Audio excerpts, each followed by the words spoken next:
ওকে, তো এই ভিডিওতে আমরা কথা বলবো তাণ্ডবের টিজার বা ফোরকাস্ট নিয়ে।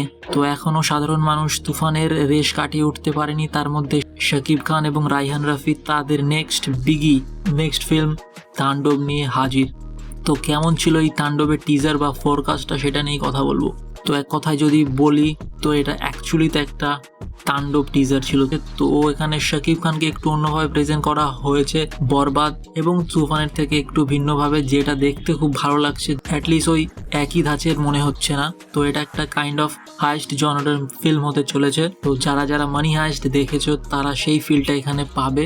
তো যেহেতু এটা একটা হাইস্ট জনরের ফিল্ম, তো বিভিন্ন ফিল্মের একটা টাচ বা একটা আভাস তোমরা পাবে।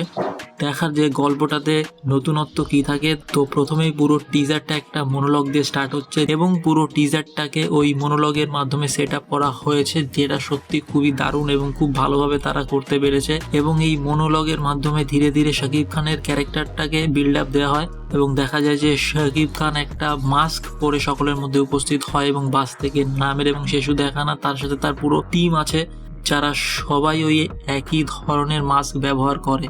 এবং তারপর এখানে একটা র্যাপ স্টার্ট হয় এবং যখন থেকে র্যাপটা স্টার্ট হয়, এখানে শাকিব খানের যে ক্রেজিনেস বা ম্যাডনেসটা এখানে দেখানো হয়েছে, একটু সাইকি ক্যারেক্টার এখানে তাকে প্রেজেন্ট করা হয়েছে, সেটা খুবই সুন্দর লাগে দেখতে। তার মুভমেন্ট, তার ডান্স, তার এক্সপ্রেশন টপ নচ ছিল।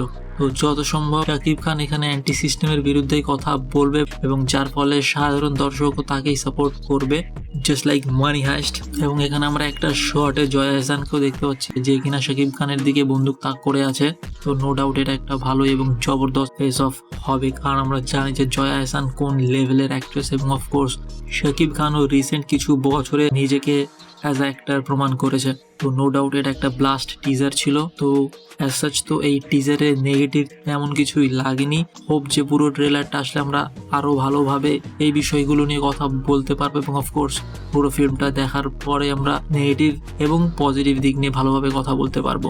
তাছাড়াও এখানে যে ক্যামেরার কাজ করা হয়েছে সেটাও বেশ ভালো লাগছে। এই ধরনের ফিল্ম যে ধরনের ক্যামেরা ওয়ার্ক ডিমান্ড করে, আই হোপ যে সেই ধরনের ক্যামেরার কাজ আমরা এখানে দেখতে পাবো পুরো ফিল্মটাতে। বাট এখানে টিজারে যেটুকু কাজ ছিল বেশ চোখে পড়ার মতো কাজ ছিল, এবং কালার গ্রেডিংটাও বেশ ইন্টারেস্টিং এবং ইউনিক করা হয়েছে। এটা সেই ফিল দিচ্ছে, এটা সেই পুরো টিজারটাতে আমরা সেই টেনশনটা ফিল করতে পারি। এটার বিজিএম এবং অফকোর্স কালার গ্রেডিং এবং অ্যাক্ট্রেসেসদের কাজ দিয়ে সেটা তারা পুল অফ করেছে। তো বিগ শাউট ফর দেম।